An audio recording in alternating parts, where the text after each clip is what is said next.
어제 말씀 기억하죠? 어제 말씀은 신분의 변화에 대해서 말씀을 드렸습니다.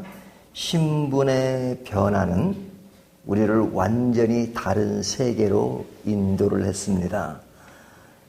어제 본문의 그 이야기는 우리에게 가장 큰 행복이 무엇인가 하는 겁니다. 가난한 자가 부자가 되고 또 무명인이 유명인이 되고 사람들에게 많이 알려지지 않은 자가 알려진, 이것이 사람들에게 큰 행복으로 다가오는 것처럼 인식하고 있지만 그거보다 더 큰 행복은 우리가 사망에서 생명으로 옮겨지고 흑암에서 광명으로 옮겨지고 하나님의 자녀가 된 것, 이것이 우리에게 가장 큰 변화고 행복이다, 그렇게 말씀드렸습니다. 이런 신분의 변화는 우리의 삶을 완전히 뒤바꿔 놓은 것이죠. 그런데 이런 신분의 변화는 우리에게 최고의 가치와 행복을 부여하지만 반대로 생각하면 그런 변화가 있기 전의 모습을 다시 생각하게 하죠. 신분의 변화가 된 이후에는 예전의 모습과 비교가 돼요. 변화가 되기 전에는 그것이 굉장히 불행한 것인데도 불구하고 불행한 줄을 몰랐어요. 하지만 신분의 변화가 일어난 이후에 그때의 모습은 얼마나 불행한 것인가 하는 것을 생각하게 되는데요. 그 불행한 모습이 어떤 것인가 하는 것이 이제 오늘 본문에 잘 나타나 있습니다. 그때의 상태는 어떤 상태냐? 27절, 오직 무서운 마음으로 심판을 기다리는 것과 대적하는 자를 태울 맹렬한 불만 있으리라, 그러죠. 자, 이 사람은 어떤 대상이기 때문에 불행한 것이에요? 심판의 대상이다, 그죠? 심판의 대상이다. 심판을 받는다는 것은 굉장히 끔찍한 것이죠. 그 다음에 이제 29절을 보면 뭐라고 말씀하고 있냐면, 하물며 하늘의 아들을 짓밟고 자기를 거룩하게 한 언약의 피를 부정한 것으로 여기고 은혜의 성령을 욕되게 하는 자가 당연히 받을 형벌은 얼마나 더 무섭겠느냐, 너희는 생각하라. 뭘 생각해요? 불행한 모습. 그것이 왜 불행하냐? 하나님의 마음을 짓밟는 것이다, 이거죠. 그 다음에 거룩하게 한 언약의 피를 부정한 것으로 여기는 것. 그래서 그것은 은혜의 성령을 욕되게 하는 것. 이것이 뭐예요? 굉장히 불행한 것이죠. 또 30절 보면 원수 갚는 것이 내게 있으니 내가 갚으리라 하시고 또 다시 주께서 그의 백성을 심판하리라 말씀하신 것을 우리가 아노니, 심판이 있다는 것이고, 31절 살아계신 하나님의 손에 빠져 들어가는 것이 무서울진저, 살아계신 하나님의 손에서 빠져나가는 모습, 이것이 뭐예요? 하나님의 백성이 아닐 때의 모습이죠. 그러니까 최고의 불행한 것입니다. 최고의 불행한 그런 입장에 있으면서도 그것이 불행한 줄을 몰랐어요. 하지만 예수를 믿고 최고의 행복의 가치에 있는 사람은 그 상황에서 뒤를 돌아보니까 와, 그때 그 상황에 우리가 있다면 엄청나게 끔찍한 것이구나 하는 것을 느낄 수밖에 없는 거죠. 그런데 이제 이 히브리서가 쓰여질 당시에 유대인들이 기독교인이 되었다가 배교한 사람들이 있었습니다. 그 배교한 사람들에게 지금 주는 말씀인데, 그들에게 예수 믿기 전 상태의 상황을 이야기함으로써 그들의 배교가 얼마나 무서운가. 그들이 하나님을 떠난다면 하나님을 믿기 전 상태로 다시 돌아가는 거잖아요. 그러면 최고의 행복을 얻는 것처럼 생각되었다가 다시 최고의 불행으로 가게 되는 것이죠.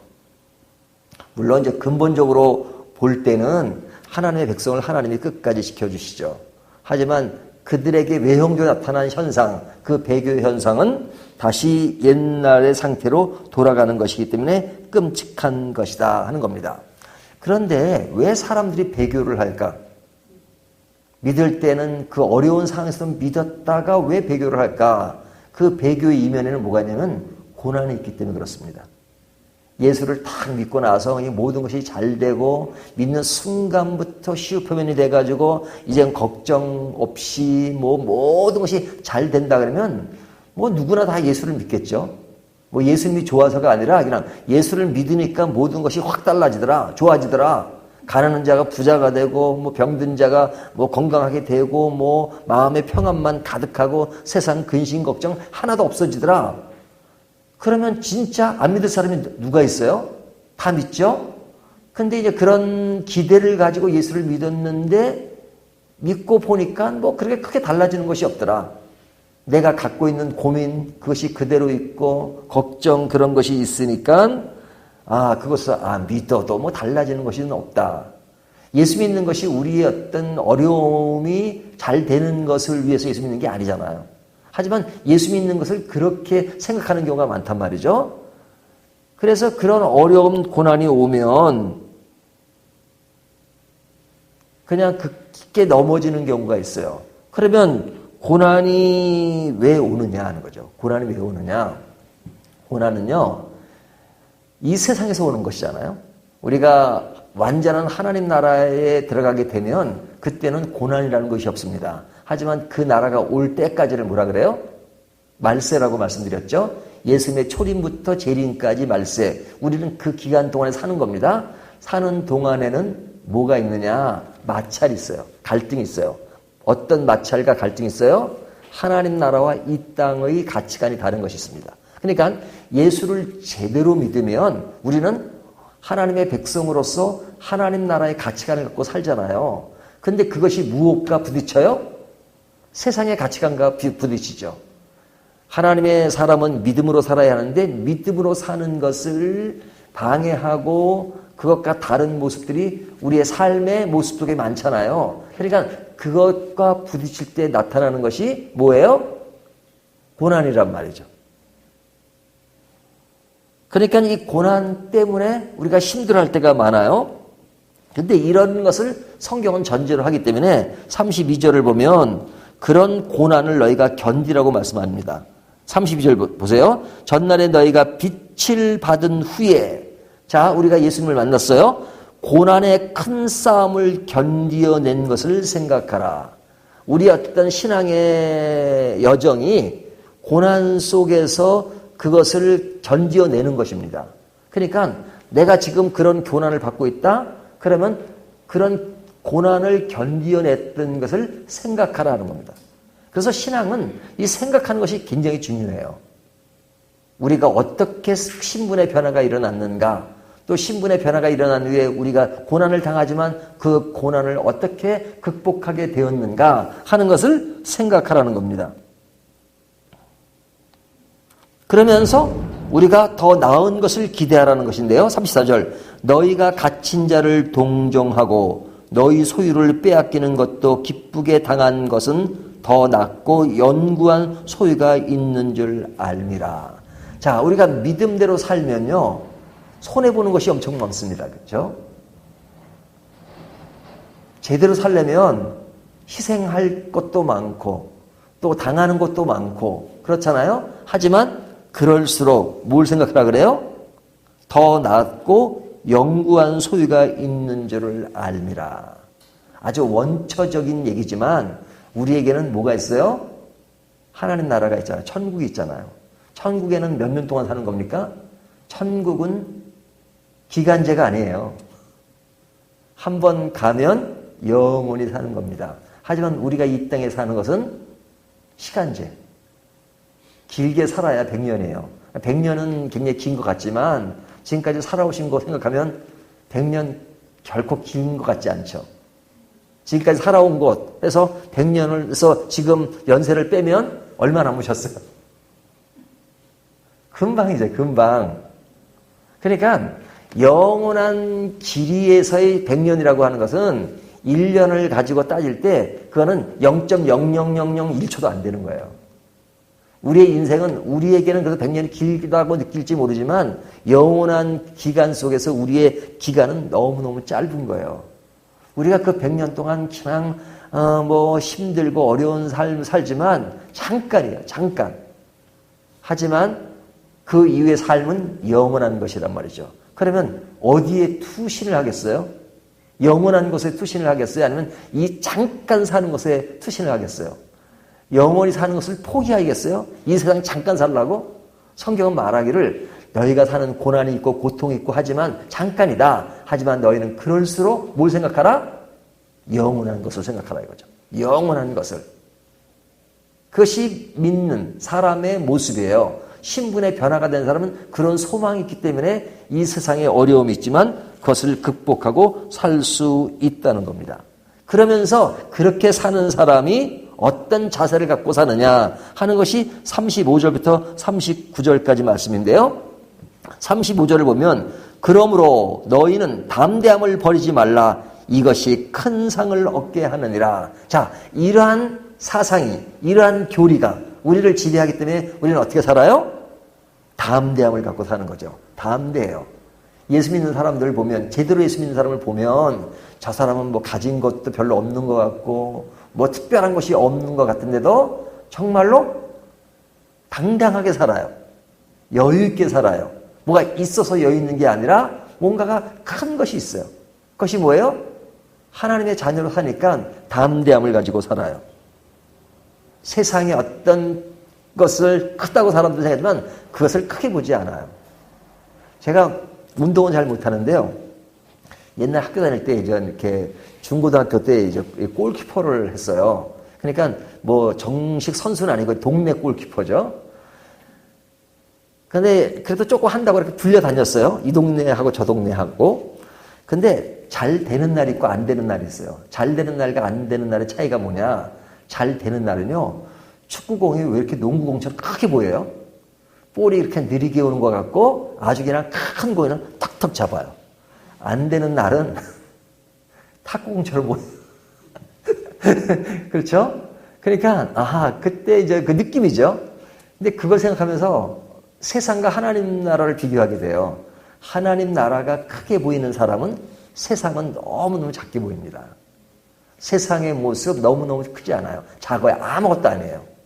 하지만 세상에서 겪는 그런 것들이 크게 보이면 내가 당하는 고통, 괴로움, 슬픔 이런 것들이 크게 느껴지면 하나님은 너무 초라하게 느껴져요. 하나님은 작게 느껴져요. 그러니까 신앙이라는 것은 다른 게 아닙니다. 하나님이 크게 느껴지는 것이 신앙이에요. 하나님이 크게 느껴지면 세상은 작게 느껴집니다. 하지만 세상이 크게 느껴지면 하나님이 작게 느껴져요. 신앙과 불신앙의 차이는 바로 그겁니다. 그러니까 신앙인이 담대함을 가질 수 있는 것은 하나님이 크시니까 세상은 작게 보이는 거예요. 그러니까 담대한 거예요. 반대가 되면 어떻게 돼요? 두려워하고 불안하게 되죠. 그래서 오늘 본문은 담대하라. 그러면서 36절 너에게 인내가 필요하면 인내가 왜 필요해요?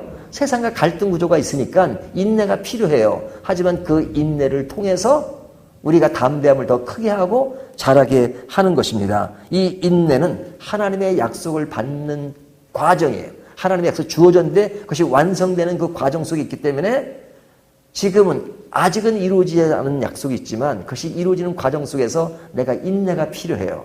하지만 그 인내 후에 올 하나님 나라를 생각하기 때문에 희망을 갖고 사는 것입니다. 그래서 37절을 보면 잠시 잠깐 후면 오실 이가 오시리니 자, 성경에 재미있는 것이 우리는 왜 예수님이 오지 않으시는가 하고 멀리 생각할 수 있지만 성경은 잠깐, 잠시 후면 그분이 오신다. 그렇게 말씀하시죠. 그래서 하박국에도 보면 곧 오신다고 말씀하고 있죠. 비록 더딜지라도 기다리라. 곧 오신다는 것을 강조해요. 지체하지 아니하시리라 그러죠. 자, 우리는 그 때가 언젠지를 몰라요. 하지만 그분이 오실 것은 분명한 것이죠. 그러니까 오실 그분을 바라보며 우리는 견디는 겁니다. 그 견디는 자는 39절 우리는 뒤로 물러가 멸망할 자가 아니요 오직 영혼을 구원함에 이르는 믿음을 가진 자니라. 자, 우리의 믿음이라는 게 뭐예요? 우리는 뒤로 물러서지 않아요. 담대함을 가지고 살아요. 그리고 시간의 개념을 이해해요. 오실 그이.